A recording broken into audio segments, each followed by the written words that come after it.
Assalamualaikum warahmatullahi wabarakatuh. Apa kabar sahabat-sahabat mahasiswa dari Sabang sampai Merauke, khususnya yang sedang mengikuti mata kuliah Manajemen Kearsipan dan Personalia Sekolah. Pada pertemuan yang keempat ini, kita akan membahas tentang proses penyusunan personalia sekolah.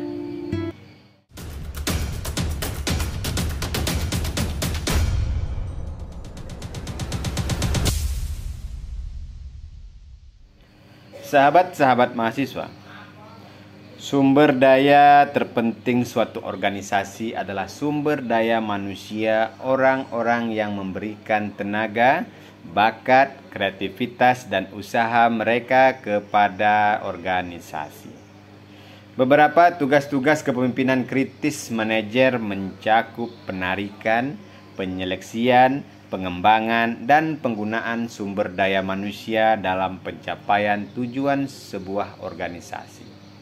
Tanpa orang-orang yang cakap, organisasi dan manajemen akan gagal mencapai tujuannya.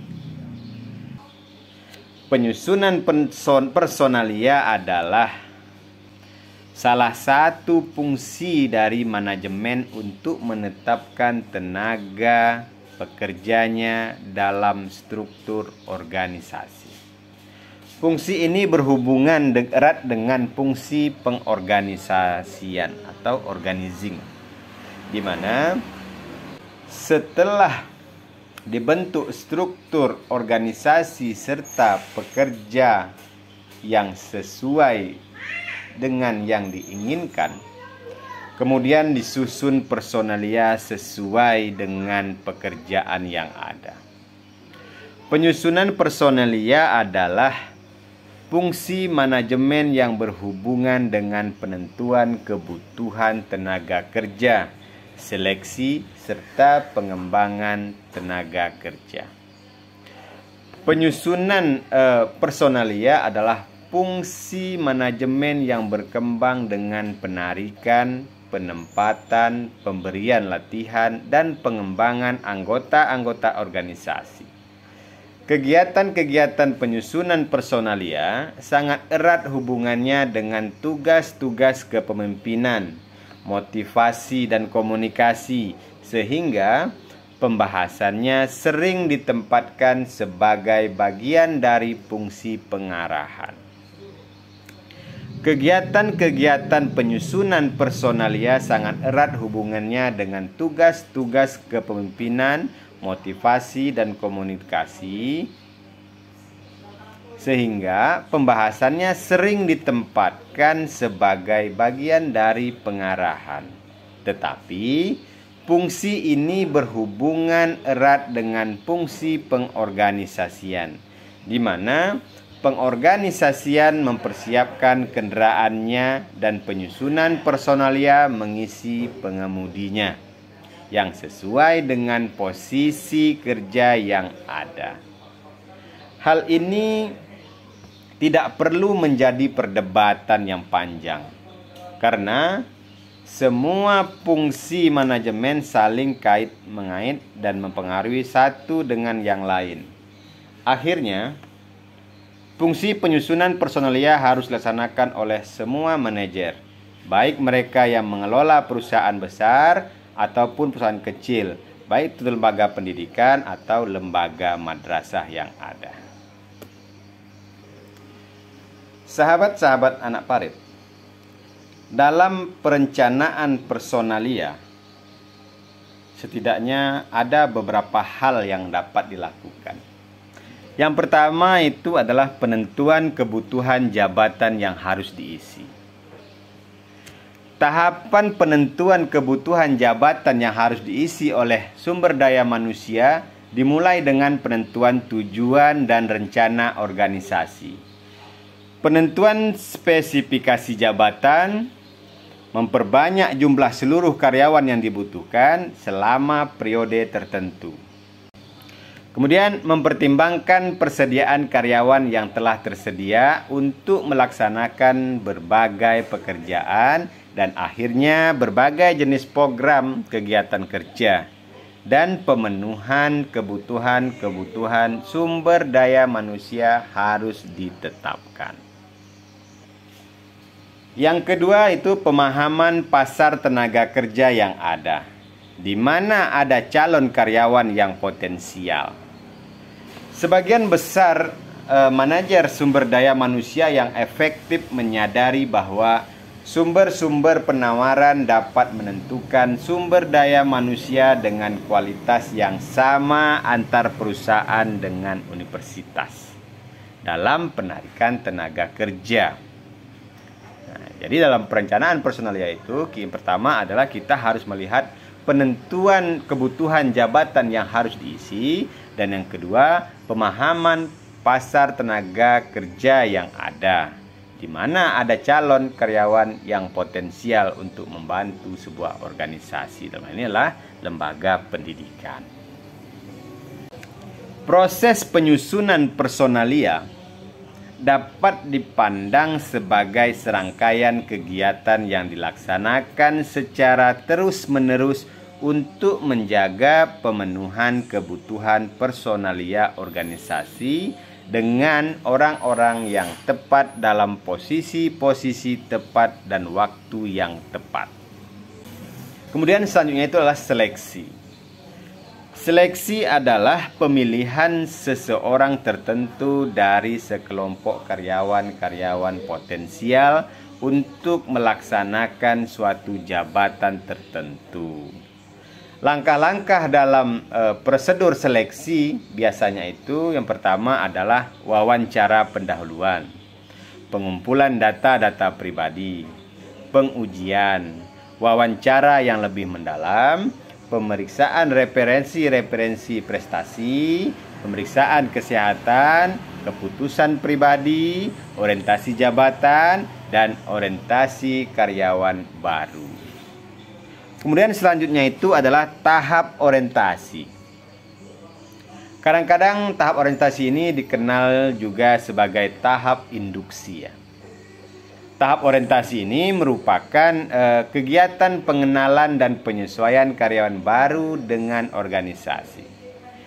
Karyawan baru tersebut mungkin memenuhi syarat bagi suatu pekerjaan ataupun jabatan. Tetapi situasi baru adalah berbeda dan asing, serta proses orientasi yang jelek dapat memadamkan antusiasme dan usaha mulai dari permulaan. Sekitar separuh perputaran tenaga kerja terjadi selama periode pembayaran pertama. Ini terkadang tahap orientasi ini sangat menentukan sekali. Proses orientasi perlu dilakukan dengan hati-hati dan bijaksana. Proses ini merupakan pengenalan sederhana dengan para karyawan lama, tetapi juga dapat merupakan proses panjang yang meliputi pemberian informasi mengenai kebijaksanaan personalia, yang meliputi kondisi kerja, upah, dan jaminan sosial. Kemudian prosedur-prosedur kerja, gambaran umum sejarah dan sifat lembaga, dan manfaat-manfaat yang diperoleh karyawan baru. Berhasil karyawan baru bergabung dengan suatu lembaga pendidikan banyak tergantung kepada pelaksanaan tugas para penyedia.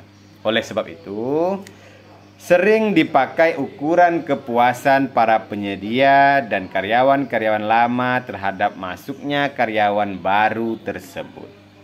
Di samping kepuasan karyawan baru untuk menilai keberhasilan proses orientasi. Kemudian